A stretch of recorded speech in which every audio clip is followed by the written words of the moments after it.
What's going on, ladies and gents, boys and girls, guardians of all ages? Joker back again, once again, and today we are talking about Bounty Sim 2021, as outlined in the most recent weekly update. Now, of course, I could go on and on and on and on about how miserable last year's Bounty Sim was. And, I mean, Guardian Games, and I'll inevitably delve somewhat into that as we talk about the individual points of this year's Guardian Games. I mean Bounty Sim, I mean Guardian Games. But it doesn't matter how good or bad Guardian Games is. The only thing that matters, ladies and gents, boys and girls, guardians of all ages, is that hunters lose. That said, there are things happening during this year's Guardian Games that, on paper, do look interesting. How they'll be executed, only time will tell. That said, I wouldn't be surprised if Guardian Games this year is a testing bed for mechanics and systems that we might see retooled and or repurposed for faction rallies.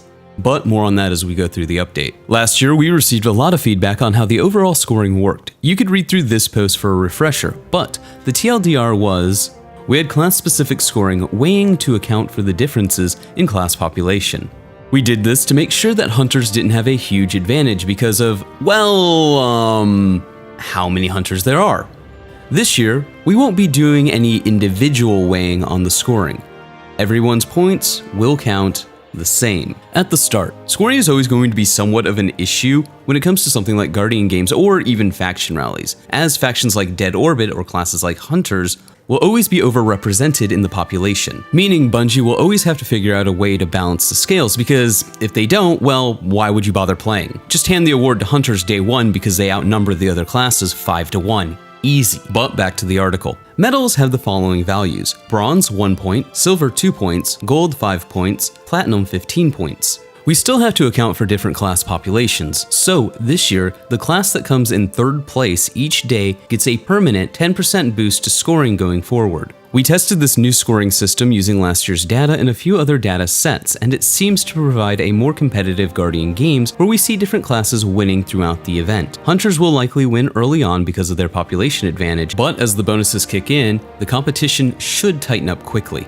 I wonder what that data actually looks like. I'm not saying it sounds off, I just want to know what the threshold is where Hunter players and, say, Warlock players are represented equally as far as population's concerned. Because, as we'll get into it in a moment, Warlocks are actually kinda fucked. New Guardian Games playlist! Another new addition to this year's event is the Guardian Games Strike playlist. This is like the standard Vanguard Strike playlist, but will group players together by class. This feeds into the laurel collecting mechanic, where players have a chance at bonus laurels when they pick up laurels generated by players of the same class.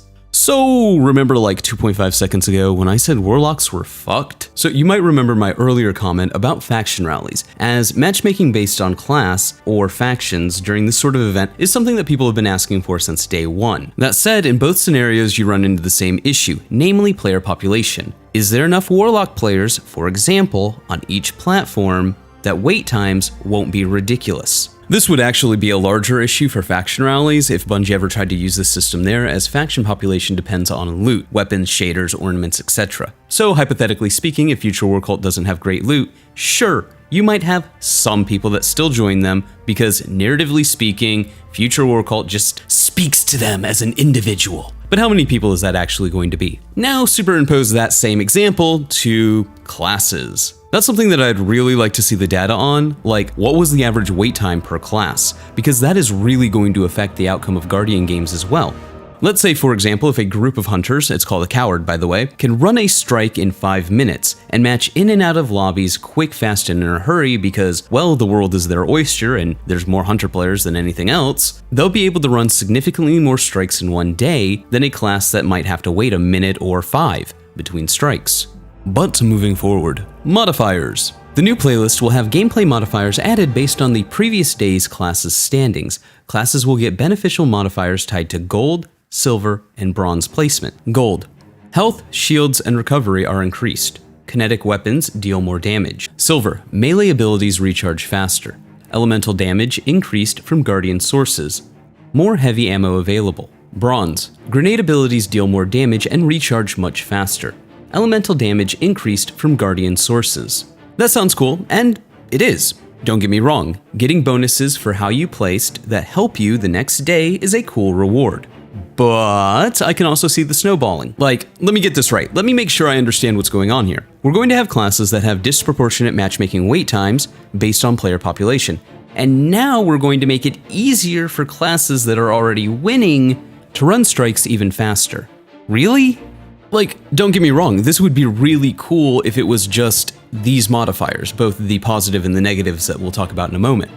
But when you add the thematic grouping to matchmaking, you run into an issue. In fact, these modifiers are probably why we have the thematic grouped matchmaking to begin with. We already know the game has issues when too many modifiers or perks are active at the same time, so accounting for 3 different tiers of player perks and modifications at the same time might have been an issue. More so when you take into account that there's also going to be negative modifiers. So credit where credit is due when it comes to trying something interesting, but again, I wonder how actually balanced this is going to be. But moving on to the negative modifiers. There are also negative modifiers added to the playlist to make things a little more challenging for the leaders. The gold class gets 2 modifiers, the silver class gets 1. These modifiers are themed around the classes that finish lower on the podium. Bronze, Titan. Combatant melee attacks deal more damage. Bronze, Warlock. Incoming damage increased while airborne. Bronze, Hunter. Radar is disabled. Silver Titan. Combatant melee attacks deal significantly more damage. Silver Warlock. Incoming damage significantly increased while airborne. Silver Hunter. Radar is disabled, and combatants don't flinch when damaged. Thematically, we're going for an experience where the Guardian Game Strike playlist is the venue for players hoping to jockey their class's podium placement, as it will likely be one of the most efficient ways to earn laurels. Again, I have to ask how efficient. Maybe it won't be an issue, maybe I'm overthinking this, but logic dictates when you have a larger player pool, you have shorter matchmaking times. And gasp, shock, horror, lightning crackle, lightning crackle, lightning crackle, when you have a smaller player pool, you have longer waiting times. So for example, if you have a team of hunters that can do strikes in 5 minutes, they can do 11 to 12 strikes an hour. If a warlock has to wait 5 minutes between strikes on average for the sake of argument, because that's an easy number to deal with, then they can only do half of what a hunter can do in an hour. That's not really all that efficient. Now, will it be that bad? Probably not. But you get the point, it does add up. Metal case. You will receive a metal case from Eva to store your hardware until you're ready to visit the podium in the tower to bank them for your team. Once you have the maximum medals for a certain type in your case, make sure you go and turn them in, as any more earned for that type will be lost. Turning in medals will give you a chance to receive an event package depending on the medal type. AKA, once you've completed your bounties, turn in your bounties so you can go get more bounties to do more bounties while you're doing bounties with your bounties for your bounties. Because, yo dog, I heard the Destiny player community loves bounties for their bounties with their bounties while they're doing bounties in their bounties. Contender card. This year we're introducing a new way to earn points for your team called contender cards. You'll be able to pick these up from Ava in exchange for laurels, and you can have 1 active at any given time. Completing objectives in Strikes, Crucible, and Gambit will grant you gold medals upon completion. There's also a special Platinum contender card that will focus on completing objectives in Nightfalls, Survival, and Trials. Completing a Platinum card will earn you All-Star status as a special reward for the next Platinum ceremony. Make sure you complete your Platinum calendar card before the daily reset on Friday if you want to lock in your All-Star status for the weekend. If I didn't know any better, I'd say it sounds a lot like Hunters are being set up for an easy W. Hunters are, after all, the most played PvP class. I mean, they're the most played class in the game, but definitely in PvP. And we have 3 objectives for PvP. Really? On top of a strike playlist that will have disproportionate matchmaking times based on class. Which is exactly why it's going to be even funnier when Titans win again. Podium ceremony. Every weekend, there will be a special ceremony where you will be able to show off a glow from your class item, depending on your class's standing that week. 3rd place receives a bronze glow, 2nd place receives a silver glow, 1st place receives a gold glow, all-stars receive a platinum glow. We will be throwing a special final weekend closing ceremony in the tower that will be live from May 7th to May 11th to celebrate the winning class. Cool, if that's your thing. I don't care. I'm sorry, I don't. All in all, Guardian Game sounds like it's going to, at the very least, be an improvement conceptually from last year. Only time will tell if that's actually true, but hey, details. I do think, however, Bungie has unintentionally screwed Warlock players. Class-based matchmaking sounds great on paper, when the player population of each class is relatively close.